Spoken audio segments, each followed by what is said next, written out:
Money doesn't just buy comfort. It buys agreement. It buys laughter at the right moments. It buys silence when the wrong truths surface. And the longer someone lives inside that paid silence, the more dangerous a plain sentence becomes. Preston Kincaid had built his name on sentences that move markets, earnings calls, acquisition announcements, the kind of confident optimism that turned doubt into applause. He was a headline billionaire, traveling without schedules, collecting cities the way other people collected receipts. A two-lane highway and a detour sign dropped him into a small-town diner that smelled like coffee and buttered toast.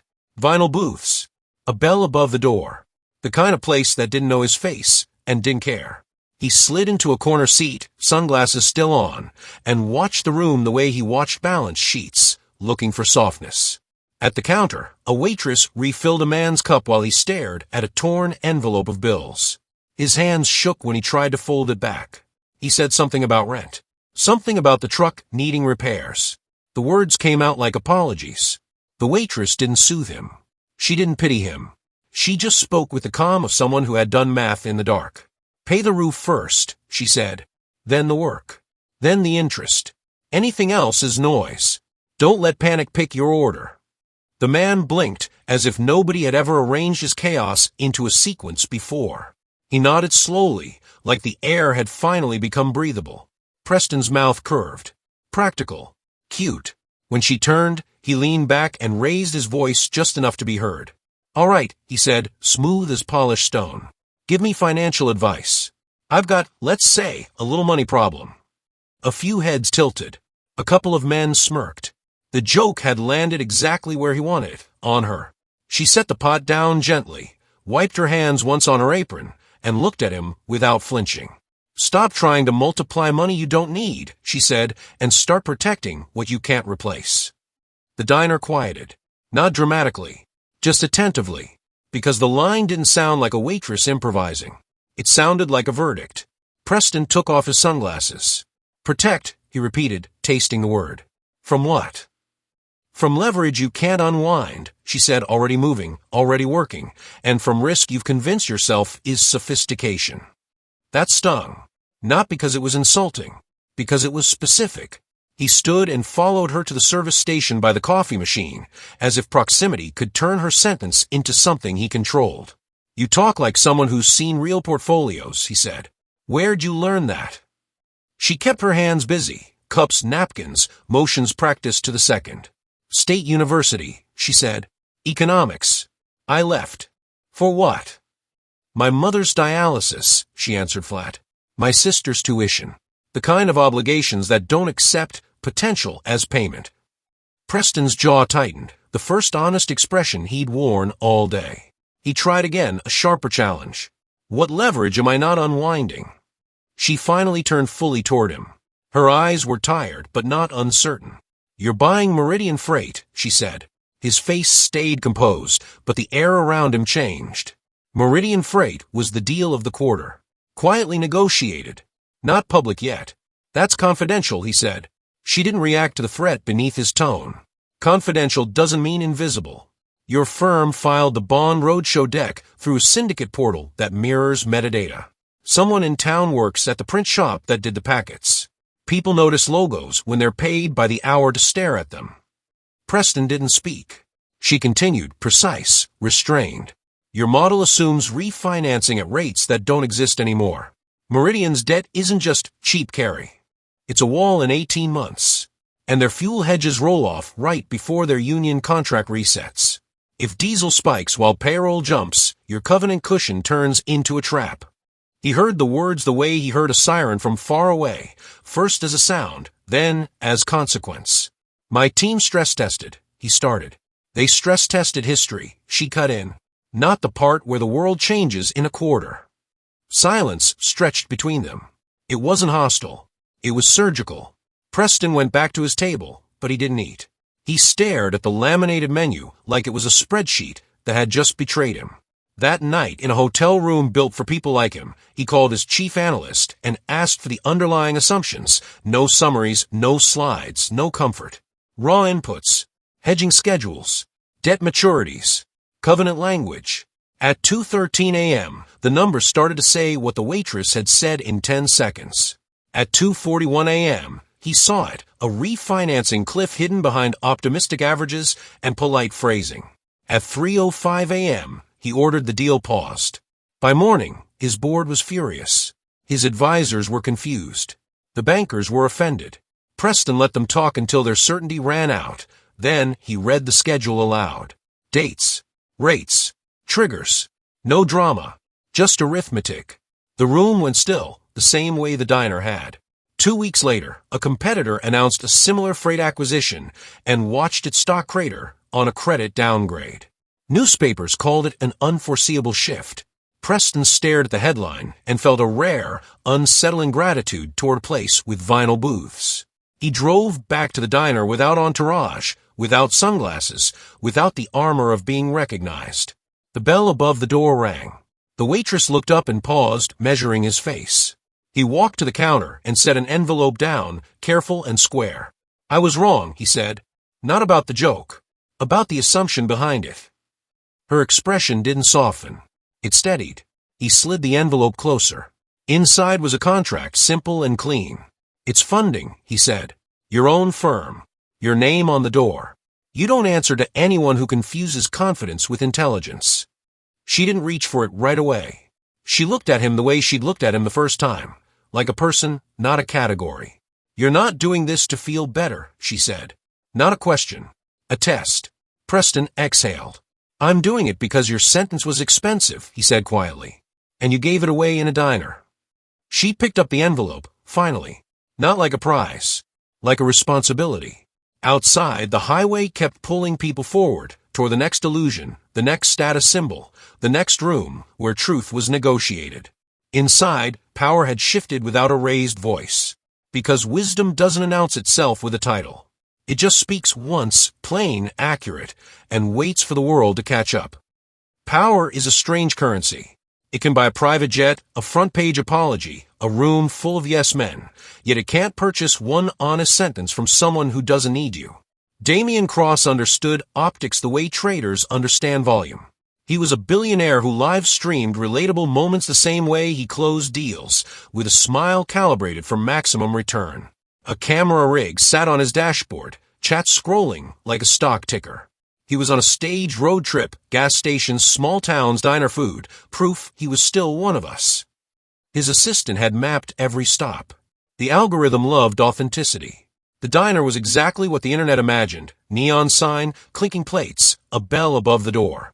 People looked up, recognized him, and adjusted their faces into their best versions of themselves.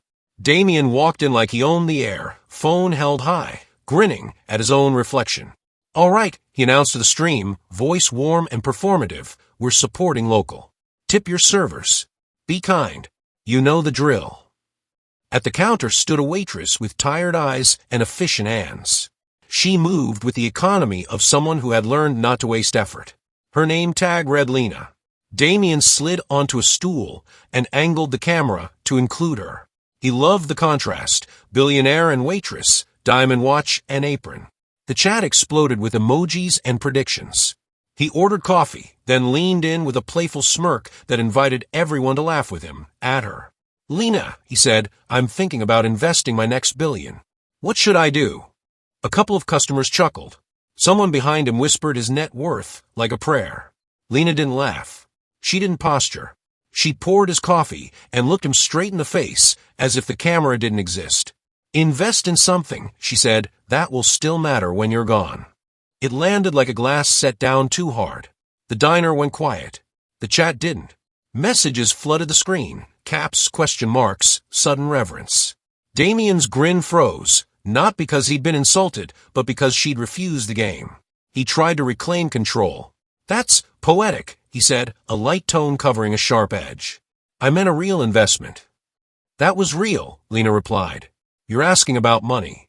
I'm answering about value. Her voice stayed calm, but it carried weight. The kind that comes from paying bills with time instead of slogans. Damian's eyes flicked to the chat. The audience had turned. They weren't laughing with him anymore. They were waiting for him to be smaller. Lena wiped the counter once, then spoke like someone delivering a statement she'd rehearsed privately for years. My dad worked double shifts. Overtime. Holidays. He kept saying he'd live later when things calmed down. She paused, not for drama, because grief still costs breath. He died 2 months after he finally paid off the house. We buried him with hands that never learned how to rest. Damien's throat tightened. Not sympathy. Recognition. Lena continued, eyes steady. Wealth without time is debt. Wealth without relationships is an empty building. You can stack money like bricks and still have nowhere to go. Damien's phone trembled slightly in his hand. The camera caught it. The chat caught that too. Damien Cross, the man who bought companies like chess pieces, stood there exposed by a waitress in a diner because she'd said what his world avoided, that there are numbers you can't rebalance. He swallowed. You don't know anything about my life, he said, but the defense sounded thin. Lena didn't press. She didn't need to. Your kids aren't in your photos, she said quietly. That tells me enough. The words weren't cruel. They were accurate. And accuracy is brutal when you've been protected from it. The clip went viral before Damien reached the parking lot. Commentators called it humility. Critics called it staged. The public, strangers with no stake in his stock, called it truth. His brand team begged him to respond, to spin, to turn it back into content. For the first time in years, Damien didn't know what to say. He went silent online. In board meetings, he stopped talking first. He listened. He reviewed hours like he reviewed expenses. He cut the ritual of midnight emails. He pushed a company-wide shift, reasonable hours, real weekends, policies that treated people like they had lives worth returning to. He launched a foundation, not with his name stamped in gold, but with community directors who could veto him. He didn't announce it with fireworks. He just funded what lasted, scholarships, clinics, after-school programs that outlived headlines. Then he did the one thing no PR strategy could guarantee. He called his children, not with a speech, with an apology that didn't ask for forgiveness as payment. Weeks later, Damien drove back to the diner alone. No live stream, no entourage. Just a man walking into fluorescent light with his hands empty. Lena looked up from a ticket pad. Her expression didn't change. He took a seat at the counter. You cost me a lot, he said. Lena arched an eyebrow. Good. Damien let out a breath that sounded like surrender. Thank you, he said, for saying it while everyone else was paid to stay polite. Lena nodded once, as if accepting a transaction finally made honest. Outside, the road kept stretching toward the next performance, the next polished lie. Inside, a different kind of investment had already begun, one that didn't compound on paper, but in the only places that mattered when the cameras turned off. Because the richest people aren't the ones with the most money. They're the ones who still have someone to come home to. Information is the only asset that grows more valuable the longer you ignore it. In rooms where money is loud, truth survives by speaking softly, often from the one person everyone has decided doesn't matter. Graham Vale treated people like a live market. He'd made his billions by spotting patterns, fear, greed, pride, and he'd turned that skill into a hobby that amused him more than yachts ever could. His latest entertainment was simple. He'd walk into ordinary places with an ordinary smile, offer cash prizes for smart answers, and watch strangers scramble to impress him. A portable throne built out of attention. That night, he chose a diner off the interstate. Stainless steel counter. Old jukebox. Tire neon buzzing in the window. He arrived with 2 assistants and a folded stack of crisp bills, like a magician preparing a trick. Quick game, Graham announced, voice carrying. Best answer wins 10 grand. People straightened. Forks paused midair. Eyes shifted toward the money, like metal toward a magnet. A waitress moved through them with practiced speed, balancing plates, absorbing the room without being absorbed by it. Her name tag read MAYA. She didn't look at the bills. She looked at the faces. Graham watched her the way he watched a chart that refused to behave. He waved her over with the casual authority of someone used to being obeyed. All right, he said, loud enough for everyone to hear. How do I double my fortune? A few people laughed, eager to be included in the billionaire's joke. Someone muttered an answer about crypto. Another suggested real estate. The air filled with noise. Maya didn't hesitate. Fire the advisors who tell you what you want to hear. The sound in the diner cut off clean, like a circuit snapped. Graham's smile held for half a second, then thinned. "That's your winning line?" he asked. Polite. Sharp underneath. "It's the only honest one," Maya said, setting down a plate. "If your advisors are always confident, they're selling you comfort. Comfort is expensive." Graham leaned back, studying her. "So what's the uncomfortable truth, Maya?" She glanced at his cufflinks, then his phone screen, where a news alert flashed earlier, his face beside a headline about his recent acquisition. "You bought Northbridge Solar," she said. The room stirred. That deal had been everywhere for 24 hours. Graham's new trophy. He nodded, indulging her. "I did. And you paid for a story," Maya replied, "not a balance sheet." Graham's assistants shifted. One step closer, protective. Maya kept going, measured and exact. Northbridge's cash flow looks stable because their power purchase agreements are front-loaded. After year 3, the escalators flatten. Meanwhile, their equipment warranties expire right as replacement costs spike. You're assuming panels degrade at one rate while their filings show another. It's in the footnotes, not the headlines. Graham's eyes narrowed. The words weren't diner wisdom. They were analyst language, clean, technical, unromantic. She didn't pull out notes. She didn't ask for time. She spoke from memory, like someone who'd lived inside spreadsheets until they felt like weather. "And right now," she added, "the market's unstable in a way your press release can't fix. Liquidity's thinning. Volatility's being sold too cheaply. When that snaps back, everyone who's hiding behind leverage is going to look for a scapegoat." Graham's jaw tightened. "You sound like you've sat on a trading floor." Maya's expression didn't change, but her eyes hardened, just slightly. "I have," she said. The diner felt suddenly smaller. Even the neon hum seemed to lower. Graham tried to regain the game. "All right," he said softly. "If you're so sure, tell me what I missed." Maya held his stare. "Your firm partnered with Helix Execution to place the hedges," she said. "They're the problem." One assistant opened his mouth. Graham lifted a hand, stopping him. Maya continued, voice controlled. "Helix routes orders through venues that make pricing look clean while skimming around the edges. If regulators trace it, they won't lead with Helix. They'll lead with you. The headline won't say, 'Complex market structure.' It'll say, 'Graham Vale's firm manipulated trading.'" A chill ran through the room, because this wasn't a lecture. It was a threat with dates and names. Graham's confidence didn't break. It recalibrated. "How do you know Helix?" he asked. Maya's fingers tightened around the coffee pot handle, then relaxed. "I used to work at Harrow and Klein," she said. "I built strategies that relied on them. Then I found the pattern I wasn't supposed to find." The words carried weight without drama. "I reported it," she added. "They called it misunderstanding. Then they asked me to sign an agreement that would keep me quiet. I quit instead." Graham stared at her, calculating. Prestigious hedge fund. Whistleblower. A woman in an apron who knew the plumbing of his empire. His phone buzzed. A message from legal. Helix due diligence clear. Another from PR. Great traction on Northbridge. For first time, those messages sounded like lullabies. Graham stood. Slowly. The movement alone pulled every eye in the diner. "Name your evidence," he said. Maya reached into her apron pocket and slid a small folded paper across the counter. Nothing flashy. Just a list of trade IDs, settlement dates, and a compliance contact who no longer worked there.